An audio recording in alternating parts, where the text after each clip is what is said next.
Hello, happy Thursday. Hey, MVPs out here. This is a special. I don't think I'm going to be able to save this. I'll probably save it for everyone since there's a special guest having the milk bake on. Hello, everyone. Let's see.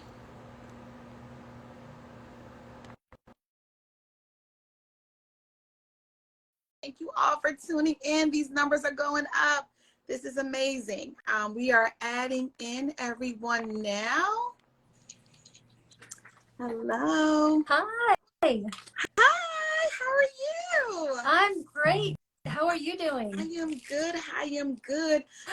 Hello. Everything worked. You know that's the number one part of a live, is that everything works. Whew. Yes. All right, we're all here. Hello, community. Hello. Thank you all for tuning in. Thank you. I love seeing these numbers keep going up. We have a special guest or guests today from the Milk Bank. You know, I've been talking about it over the last week, y'all, that I wanted to host. I get a lot of questions about milk donation. You know, on my platform, I just want you all to be able to make informed decisions. So I have invited the Milk Bank. They run the channel, the Milk Bank. They're located. I'm going to let them introduce themselves and all the things. Know that this is about informed decisions here. Hey, y'all. Hello, everyone. You're pumping right now. Yes, love it. You are amazing. Okay, so we're going to let them introduce themselves. Then we're going to take any questions related to milk donation. Okay, we're gonna do it. They are here to talk about that. We're gonna let them introduce themselves, and if we don't have any more formal milk donation questions, we will let them go. You know, I will stay around, so stay around now if I need to. If we get done sooner, I will answer any questions that are non-milk bank related after we let them go. So please stick around. Let's support, because you all know that I love to help you all to make informed decisions about what you want to do on your journey. Hello, everyone. Give me the hearts. I feel the love. Yes. So I'm going to turn it over to the Milk Bank to introduce themselves, and then we can go from there. Yes. Sarah, why don't you say hi? Hi. Hope you can hear me. Excellent. Thank you for having us. We are so thrilled to be able to join your live, and I'm going to be honest, this is the first time I've ever done a live. I watch them all the time here and on TikTok and everywhere else, so this is kind of cool. Great. Yeah, my name. Sorry. All right. Sarah's our clinical director. So if you are interested in becoming a donor, you've got questions, she's probably somebody, or someone on her team is somebody that you're going to be connecting with. Yeah. And my name's Diane. I'm just so grateful for you guys welcoming us to the space today. I handle outreach and engagement. I deal with a lot of community partners. And honestly, a lot of our milk donors end up becoming volunteers. And so I end up working with them after that milk donation journey is over. And we're just excited to talk about why milk donation to a milk bank is important. And yeah, like you said, it's all about informed consent. It's milk that you have worked hard to pump, and it's your decision with what to do with the extra if you have it. And so we're thrilled to be able to chat about that. Yes. Absolutely. Yeah. And yeah, jumping off the informed consent, I'm a lactation consultant, so I'm an IBCLC, and that's exactly what we're here to do. We're here to meet parents where they're at their journey, meet their goals. So this is what we're here for, just to give all the information so everybody knows exactly what's involved if they are interested. And of course, we support breastfeeding and human milk. Great. So this live, I'm letting the community know this live will be saved for subscribers. Not for subscribers. Sorry, save for everyone for the future. So this will be a permanent spot etched in. So if anyone has questions about milk donation, they're also going to talk about they're a part of a big cooperative of other milk banks as well. So if you're not in their area, or you want to donate to somewhere in your area, that will be covered as well. Absolutely. Great. Absolutely. So we're the Milk Bank, and that's capital T, capital M, capital B, but we are a milk bank. We are a nonprofit, community-supported milk bank, and like Diana was saying, we are one of 31 nonprofit milk banks in North America. Our governing body is HMBANA, that's HMBANA, And we follow the same guidelines, and we're accredited by that governing body. They're kind of leading the research about what's safest and what the best practices are. So the milk bank primarily serves donors and families in Indiana, Kentucky, and Missouri. Although, because we're a community-supported nonprofit milk bank, we do have a farther reach. So, for example, we served hospitals and families in 20 states last year. That surprises a lot of people. But there might be a local nonprofit milk bank in your neighborhood, and you want to support your local milk bank, and you can go to Humana and find where that is. But if you'd like to work with us, we'd love to have you. At our heart, we're a public health organization because breastfeeding is a public health issue. And because a 100% human milk diet helps prevent infant mortality for premature and very low birth weight infants by up to 75%, when a mom isn't able to provide their own milk in the NICU setting, hospitals will use a milk bank, kind of like a blood bank, to provide the next best option, which is pasteurized donor milk. And that's where milk banks come in. Great, thank you. So can you talk a little bit about, I guess, the process? Just briefly let the community know. I know I put out there, so if anyone is wanting more of an actual handout, my Milk Bank 101 guide is always housed on my platform as well. But just can you give us high level what is involved? Like if someone contacts you and says, hello, the Milk Bank, I would like to donate my milk. What happens after? Yeah, that's a great question. So yeah, quick high level overview. Yes. We of course take care of all of our donors individually, and everything we do comes back to safety. Pure and simple, because of the fragile infants who primarily are the recipients of our human milk from our milk bank. So everything we do is there's a rationale, of course, for what we're doing. So essentially what we do is do an online screening. We've gotten very techie over here, and we can do it online and make life easier for everybody. We know folks are utilizing their phones probably in the middle of the night, especially if while they're pumping. Yes. Yeah. So we've done a lot of work to over the last few years to really kind of streamline and meet folks where they're at. So it's a lot of basic questions: health, medical, lifestyle, very straightforward, very similar to the questionnaires and screenings you go through if you were going to donate blood. So again, we base a lot of our standards are based on the blood banking industry, so not too dissimilar.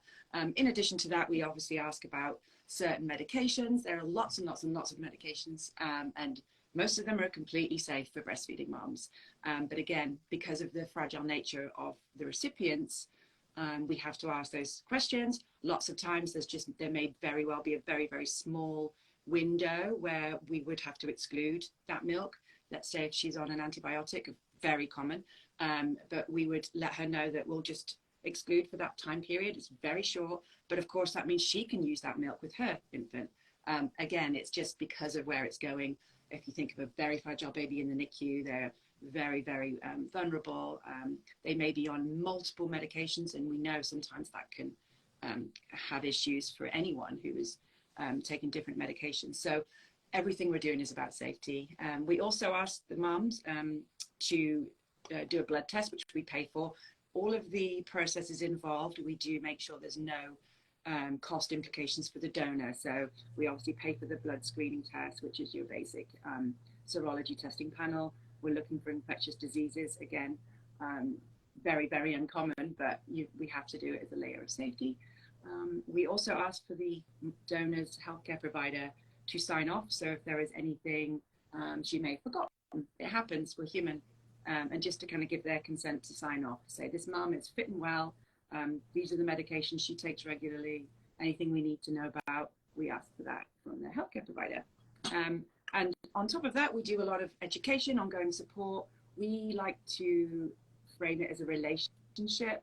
So it's not just a transaction. We love to talk to our donors. We want to learn about them and their stories.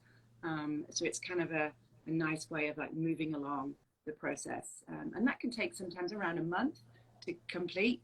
And we're so grateful for the time and effort our donors put in. But again, it is really, really important that we do all of those safety checks and all the way along. Great. When the results of that blood test come in, then the donor is notified, yay, you've been approved as a milk donor, and they're given a unique ID number.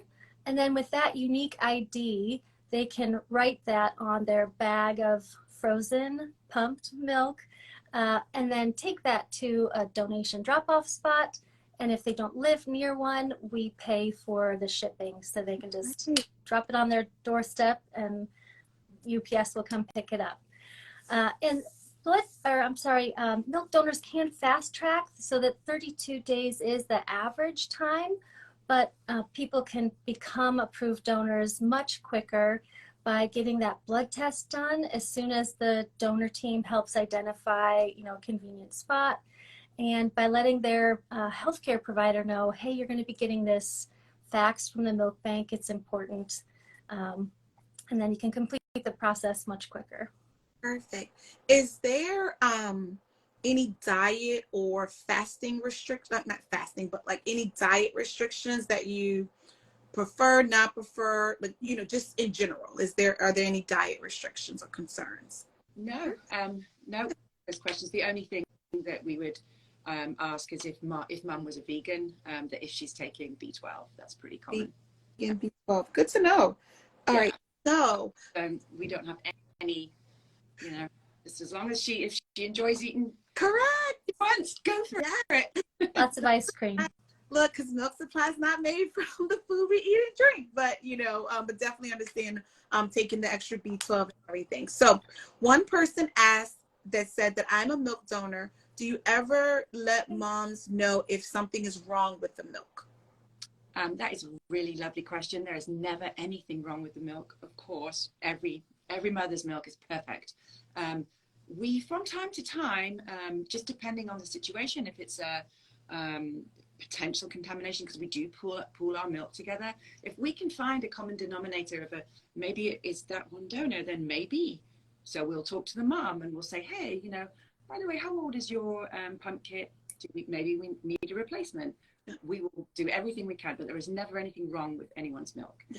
It's just one of those things. Sometimes it could be that there's a potential pathogen contamination from her pump parts or from maybe how it was stored, etc., etc. There's a lot of reasons, but there is never anything wrong. But what we want to do, if we can, and thankfully it doesn't happen very often, but we would want to try and get to the bottom of it so we can, move forward and help her. Great. To donate. And what about any, do you test, I know the person has to get screened for any diseases or anything ahead of time, but do you test with each milk donation, the milk, or, because I think that's maybe I guess if something were to happen, they have something they may not realize between the screening and now. Are there any testing along the way of each milk donation, I guess? Yes, so the donor screening is done all before they're an approved donor. So we have all that information ready to go as soon as we receive her milk. Outside of that, it's really an analysis that we do. Not all do nutrition, and it's really only looking at the macronutrients, the proteins, the fats, etc. And everybody's just different. Mm-hmm. Of course, that's what's really fascinating. But everyone's is perfect. Yes. So what we do is we pull them together to try and make sure we can get the optimal nutrient components that certainly a NICU baby would require in terms of calories and what have you. So we do analyze each donor, and then once we've pulled our batch, we've got some calculations we do, and once we've pulled that, we do analyze that again. And then we do also do a microbiology test, a random sample on the batch that's been pasteurized, just to make sure everything is just perfect before we can approve the milk to be dispensed to a NICU. Great. Donors at the 6-month mark, if they're still donating, their donor coordinator will touch base with them to kind of reaffirm what their healthcare questionnaire and profile is at. Right, Sarah? They'll at that 6-month mark. Every 2 months, we follow up with every donor. They don't do the entire process again. We do ask those questions. Is there any changes to the health and lifestyle? Any changes to your medications? Is there any questions? That kind of thing. We keep in touch with them regularly, at least every 2 months. And then, but once she's an approved donor. Outside of having to have that follow-up, she is good to go throughout the time of donation for that baby. Perfect. So the question just came up, not saying any on either side of the coin. People can do what they want to do, and we're going to keep this a very respectful environment for that. But someone did ask a question about, do you have I'm going to read the exact question. Can we select from vaxxed and unvaxxed donation if we have a preference? We do not ask those questions of our donors. We only ask, if there's any health concerns, particularly, have they had a reaction to a vaccine in the past? And that basically indicates, was there any kind of medication that they took at that time?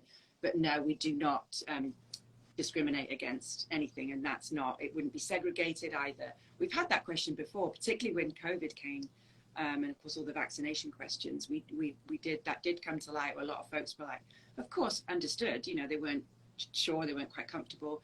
So obviously all we do is provide them with the evidence that we have to date, which is it's completely safe.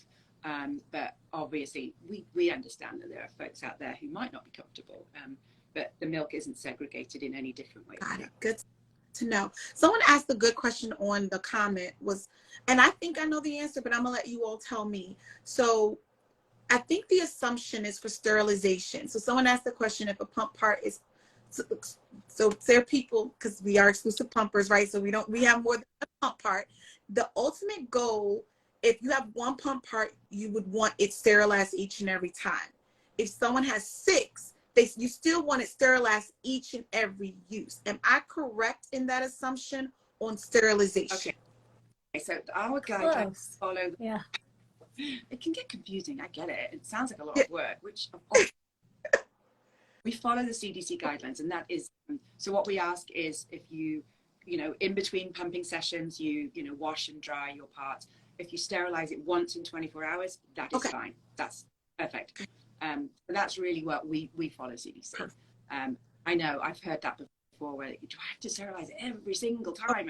That's a lot of work. Yeah, it is. So, no, it's just once in the 24-hour period. If they want to do it more, that's cool. Perfect. God, makes so much sense. So then someone asked the question, and I am not, pasteurization, isn't breast milk fat super important? So is there, I'm gonna turn it over to you all for the experts. It's not my highest and best use. Sorry, what was the question? Pasteurization process. Does it does it impact the fat or the nutrients in the milk with the pasteurization process? That's a great question. And I'm just impressed that folks are asking such cool questions. Yes, there is some slight change overall. However, it's not really significant. It depends which component you're looking at. The bioactives, the hormones, the really important factors. There is a slight loss in some of that. But nutrients, which is the proteins, the fats, there's very little change there. There is a little bit, very little change. So we have to do pasteurization, again, because of the fragile babies we serve. There's a ton of research going on throughout the world looking for alternative ways for pasteurization to hopefully lose less of the good stuff. However, when we look at the what's actually in there following pasteurization, yes, there is some little bit of loss for some of those important, but there's still quite a lot of it that remains. So in comparison to, say, a formula where there is 0. So again, I want to say it's a compromise, but it's really not. It's still above and beyond the perfect solution outside of mother's own milk. Mother's own milk is always the best. Correct. So I have a question. A question came up about high lipase. It was earlier up in the conversation. It wasn't related to this. I think that are there concerns, because of course, milk per CDC can stay in the fridge for up to 4 hours. Do you worry or concerned about high lipase in any way, or does the pasteurization or the process in general help manage and take care of that piece for our fragile NICU babies? Yes. Absolutely. We do get that asked a lot. In fact, a lot of our donors have the high lipase situation, and their babies just will not take it, which is awful. It breaks my heart to hear that. But we can accept, no problem at all. Pasteurization changes that, but I know it's so difficult. Some babies don't care, do they? It's like, yeah. But ideally, we ask for moms, for our donors to refrigerate, cool and refrigerate their milk as soon as possible before freezing. But outside of that, yeah, that's those donors. But to help us get like the right nutritional profile for that little NICU baby, right? They're getting a certain calorie content. We're pooling milk from up to 4 donors. Is it 4 or 3, Sarah? Yeah, it varies. I think it's 4 right now. Yeah. Yeah. So if you think of, we do have a lot of donors who crying over milk. I mean, that is a real thing, right?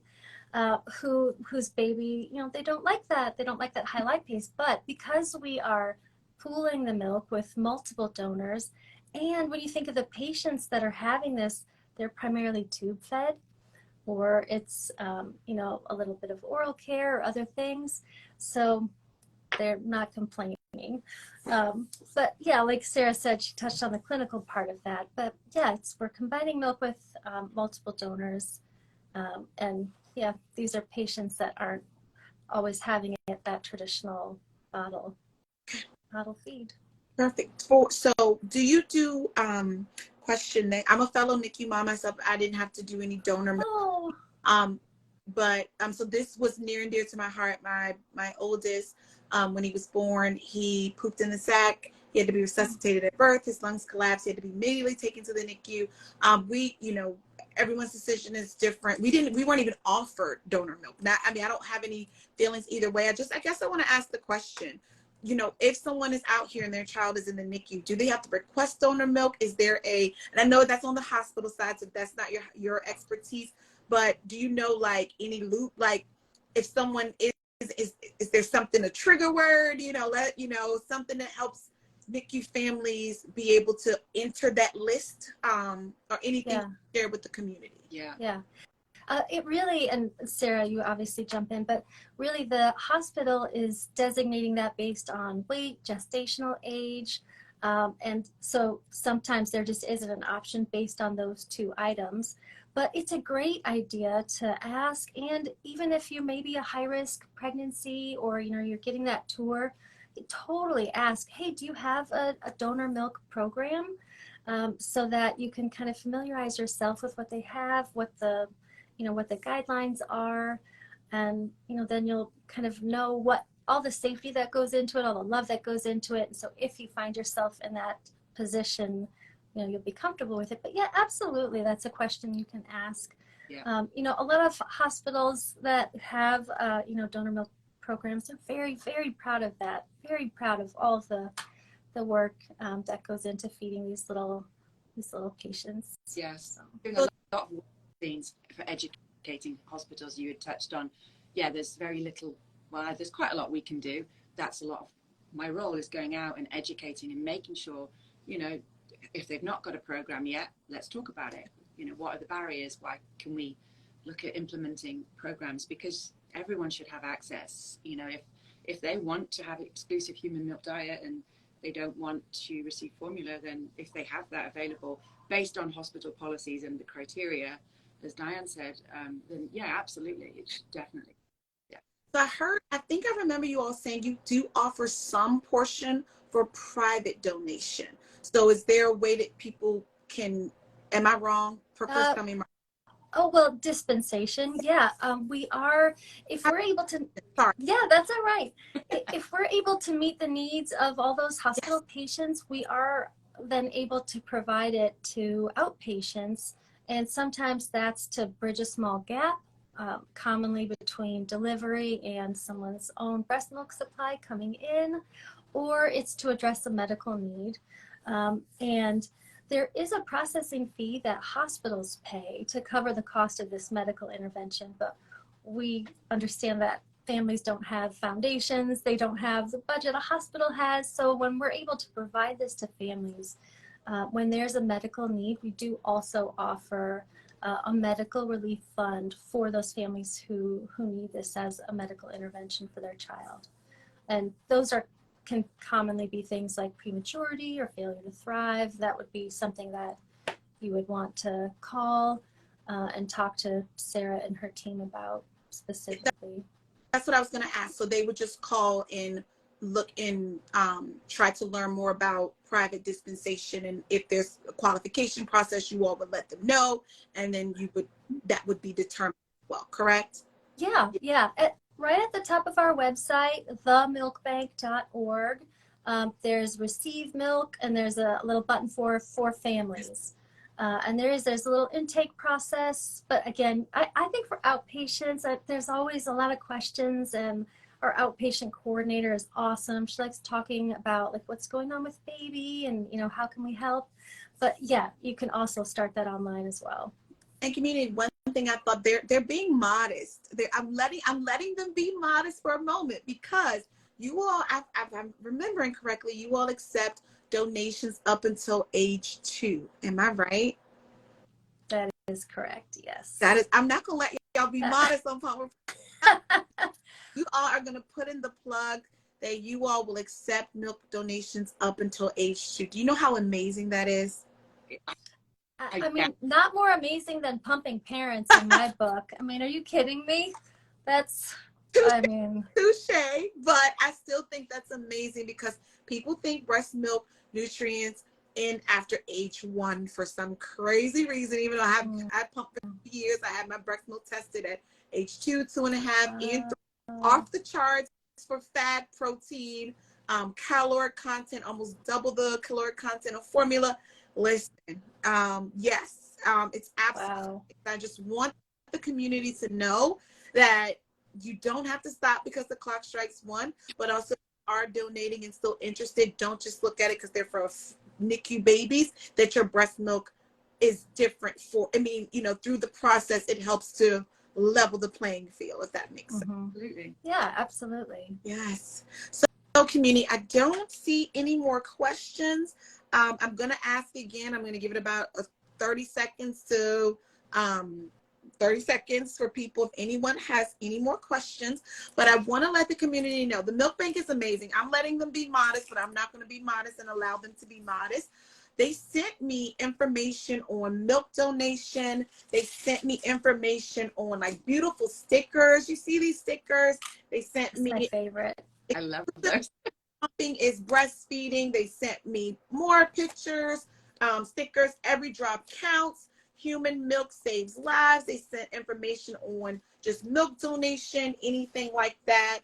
They also sent me a packet with my information along with some others that they also work with. And they sent me this beautiful milk belly shirt onesie.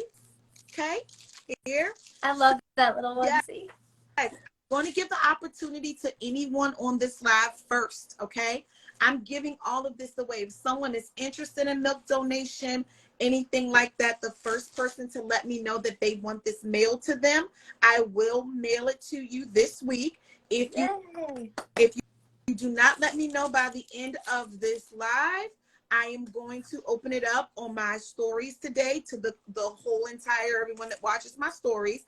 But if someone is interested in milk donation or is a milk donor or anything in between, if you let me know on my live right now, I am going to open it up to receive all of this information from the milk bank mailed to you at no cost to you. So you can have this information if you are expecting, you're interested in milk donation, want to know more about it, live in the area, or live anywhere that you want to send your milk to the milk bank. That information is coming to you. Otherwise, I am going to open up today on my stories. If I don't see anyone, any takers on milk donation and all formal milk donation, either way it is fine. I just want to open it up because it's beautiful. I don't have any 3-month-olds at my house. I don't have any I don't plan to have any 3-month-olds ever, hopefully, in life. Maybe, you know, my husband would say otherwise, but we'll see. But as for right now, I don't. So awesome. Milk donation was so doable, and the staff is awesome. Thank you. Thank you for the love. Thank you for the love. Thank you. It feels so good when people use your services, have great things to say about them, great process, all of the things in between. So do you all have any last words?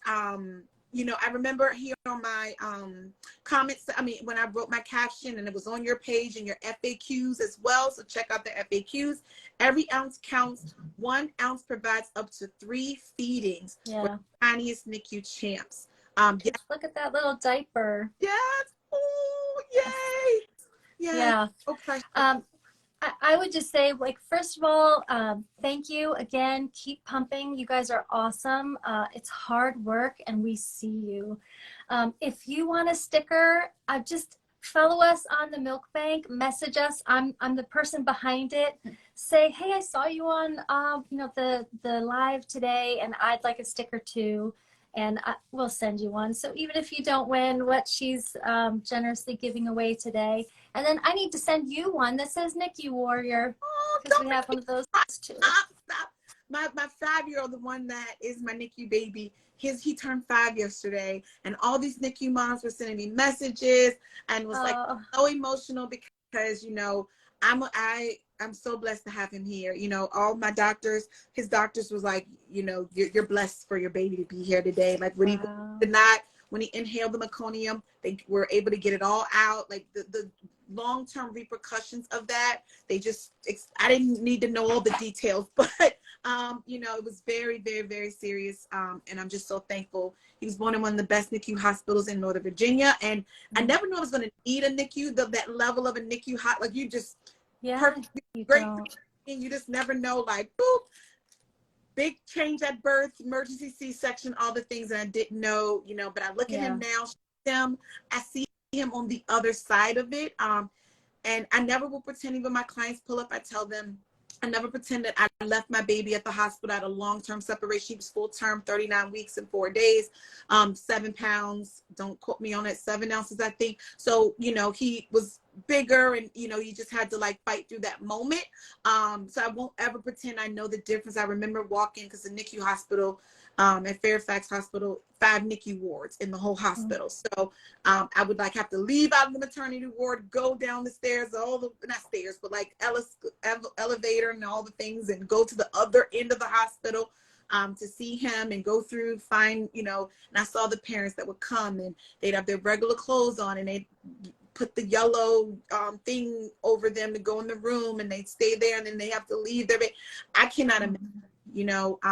So any moment in the NICU is too long, but I'm so thankful for the hospitals, for the staff, for the members that work really hard for every single NICU baby. So kudos to you helping to facilitate the process, providing the milk to them. Know this was a personal, professional, but also a personal thing, so people can learn more about milk donation in a formal way. Choose to informally milk donate. It is perfectly fine. Absolutely. To let the community know about formal milk donation. Yes, this live will be saved for everyone. It will be permanently housed on my page. So if there are no other questions for you all, I'm going to let you get back to your day. Thank you so much for joining me. I really, really appreciate it, and I don't take it for granted. Thank you so much. Follow us at the Milk Bank, ask any questions, and thank you so much for sharing this time with us. Yes, have a great day. You too. Bye.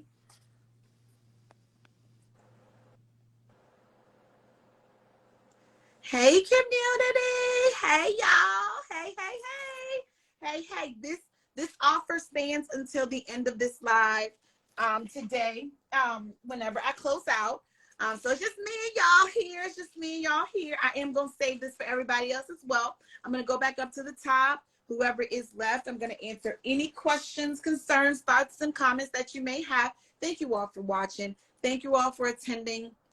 Thank you all for supporting. I love having guests on to be able to talk, share all the things and all the things. So I'm going to extend this live a little bit longer. I'm going to scroll back up to the top. Let's see what we have going on in these pumping streets, everyone. Hello. Okay, let's keep it going. Advice for mamas with pumping fatigue. The biggest advice that I can give you is to grant yourself some grace. Grant yourself some grace. That's the biggest advice. No, truly, there is a difference. It's your pumping sweet spot is what I call it. It's basically your X. Pumping sweet spot is the X. It's the difference of your pumping per day, like pumps per day, pumps per day, mixed with your mental capacity is your sweet spot. If you are dealing with fatigue, first of all, you want to seek help. Figure out how to make your life easier. That's number one. That's number one. You want to figure out how to make your life easier. Number two, figure out what amount of pumps you are willing to do per day. And if that is not going to give your baby the amount that they need of 100% breast milk, you need to figure out formula. You need to figure out what you're going to, don't start dropping pumps until you know what you're going to need and what you're going to do. So I will say that. Someone else asked, how do you know if your milk has high lipase? So everyone's milk has lipase in it. It's an enzyme. Everyone's milk has lipase in it. How fast it turns over to high lipase varies by the person. So what that looks like is trying to freeze your milk sooner rather than later is very important to help cut it down. There are other methods. You won't hear me talking about the scolding method. It's a lot of work. You are more than welcome to Google that. But if you do discover you have high lipase and your child accepts it, then let them accept it. If for some reason they are not, you are more than welcome to mix with fresh milk or put in a couple drops of non-alcoholic vanilla extract. Check with your doctor, your pediatrician first. Make sure allergists, if there are any known concerns or something going on before doing so. But you are always welcome to mix with fresh milk in order to cut down on that taste. Hope that helps. All right, pumping right now. Awesome. Let's see what else we got. Can I give my baby milk I pumped when I had COVID? That is a personal decision based on your goals, preferences, and lifestyle. I don't comment on when and what people should do with their milk when they are sick. If you choose to give your baby the antibodies when you are sick, you are more than welcome to do so. If you're not sure at the moment, I think I have a reel coming out this month. I think I recorded my reels already for the month, or for one person for the month. You can put it to the side and label that milk for what it was, and then you don't have to make a decision right now on what you want to do. If you got frozen milk, you can use more frozen milk at that time if you are on the fence on what you want to do. But antibodies stay for a while, so please know that. So you may not, antibodies are in there. Maybe the level of it could change, but antibodies are still there. So you are more than welcome to research so you can make an informed decision on if you want to provide your child milk when you have COVID or had COVID, or milk from the time of COVID, like active COVID positive milk. That is a decision I will never respond on my platform of telling you what to do with your milk, with your bodies, with your babies. Hope that helps. Let's see.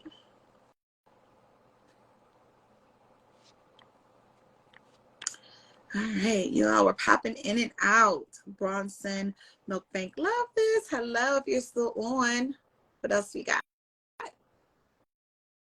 Okay, we answered that on the live. Thank you for no problem. All right, let's see. Okay.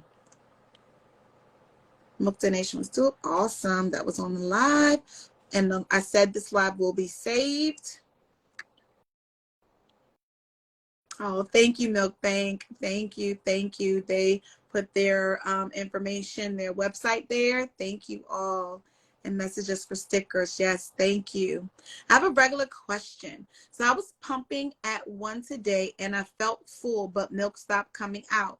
I was massaging and using my warming, but I only got 4 ounces. Without understanding what was going on, that's just like a shot in the dark. Do you have an active clog? Are you taking galactagogues in any way? It's just really hard to know with what could be going on. The key is, and what your normal output should be. Please don't let me know that. But you want to make sure you try to get out the milk that is being left behind if you know that you are still full. That is the key. How difficult is it to increase supply? Any tips? Pump, flange, products, and schedule. That is the best way to increase milk supply at any point in time. That's the pumping equation. What I use on my platform is the pumping equation that talks about getting a plan for pump, flange, products, and schedule. That alone can help to increase supply. How do you know dropping pumps is better than keeping more pumps? I make more with 5 a day versus 6, but scared to drop and lose ounces. I'm barely making enough. That question confuses me, because if you make more with 5 ounces 5 times a day versus 6, then you've already dropped the pump. So are you saying, not sure exactly what you mean. Are you trying to mean drop more? You would, if you mean drop more, that will always be a discussion. We need to figure out what you got when you were 8, 7, 6, 5, what you lost. You know, we talked through what pumps, flange, products, and schedule you're using, what your goal is, what your baby's intake is, what your milk output is overall. It's a full plan to figure out about drop sessions. You should not, you hear anything under the sound of my voice, just to be dropping sessions, just to be dropping them without understanding those things first. All right. At 2.5 months, only getting 1 to 2 ounces a session, you definitely want to pull up. We would need to talk through pump, flange, products, and schedule. Hey, Bayer. Hey. Hello, everyone. So I'm at 5:14. I know I had a guest on. So if I don't see any questions coming back through, I don't see any giveaway takers at the moment, I'm going to open it up when I go back to my stories, the community, see if anyone is interested and want to get information from the milk bank that I have. Definitely more than happy to do so. But if I don't see any other questions coming through, I'm going to close the live. So I'm going to give it about a minute, 30 seconds, minute, just to see. Measuring flange size is always best discussed and only discussed in a Premier pumping consult, because I need to understand what you're doing, what your size is, what's happening, what you are using already, and what your mix look like. I'm trying to be, because I know this is going public. You know, this live, I'm keeping it very light. Y'all know usually Pump with Purpose behind the live only gets saved for subscribers. I'm keeping it really light because I know this is going public. Managing mastitis, again, managing it, you would want to talk to your doctor, like make sure you have mastitis, if you have medication, you know, whatever they told you to do on that side. The biggest question is how to prevent it from happening again, which is finding the root cause, which you would want to pull up so we can talk through pump, flange, products, and schedule and what you are doing. You are so welcome. All right, I don't see any other questions. I'm at day 2 on antibiotics and my supplies dipped. We would need to talk through that. All of that is very important to figure out what is going on and how to prevent it going forward. And medication can, I talked about that yesterday on my stories, any medication can impact supply. Hopefully once that medication is gone, that supply hopefully will return, but any medication can impact supply. All right, everyone. Hello. Okay, so pulling up as soon as possible. Awesome. I am here when you all are ready. All right. I'm going to give it another 30 more seconds to see if anyone, any last takers, any other questions, concerns, thoughts, or comments. You're so welcome. All righty. So thank you all so much for joining in on the live today. Thank you all for being so respectful, giving the Milk Bank a chance to get their movement and message across to the community. It is a personal and professional important thing for me to make sure that milk donation is highlighted, informal or formal milk donation, whatever works best for you. But I really was important to me as a NICU mom. Myself did not do any milk donation, formal or informal, either taking or giving my milk, but it's still important for me to make sure that this message gets heard, to let the world know that we pump with purpose. Everyone has different plans on what they want to do with their oversupply. Some do plenty of things with it, but one option is formal milk donation. So I wanted to let the community know a little bit about it. So that is all for me for today. I hope you all have a wonderful night. I will be back on Tuesday. I will be back on Tuesday to 4:30 p.m. and Thursday p.m. Eastern Standard Time. Also, I was going to tell you something. Saturday, it's my question box. But we will be hosting birthday party, another one. Well, the one was at school for my oldest. So it will go up, but please grant me some grace as I will be in and out, and it may be a little intermittent when I get back to all of the questions. I mean, I'll answer them as we will be down. Yeah. So just grant me some grace on Saturday. I'm planning to still do my question box for a 24-hour period, as long as, you know, it may be a little gaps and all of that in between, but I will be doing it. And next week I'll be back for my normal lives. I thank you all for joining. Thank you all for supporting. Thank you all for showing up to this each and every week. It means a lot for me to host. I mean, I know you see the numbers and you see what you see, but like on my back end, I sometimes host up to 1,000 people on this live by the time people are popping in and out. Usually between 300 to 1,000 people show up on my lives. I know you see the numbers. People pop in and out, and they're more than welcome to do so. But I'm so thankful for any and everyone popping in and out. Questions or no questions, here to listen, here to learn, here to ask. You are always welcome. No question is a stupid question except the question not asked. You know that I'd rather prefer you to ask me than go on Google and God knows what you find out to help move the community along. Personalized care is always and only discussed in Premier Pumping Consults. But again, I thank you all each and every day for supporting the Pump with Purpose platform. So this is it for me for Thursday, 4:30 p.m. Eastern Standard Time. Thank you all for joining, and I will see you next week. Bye.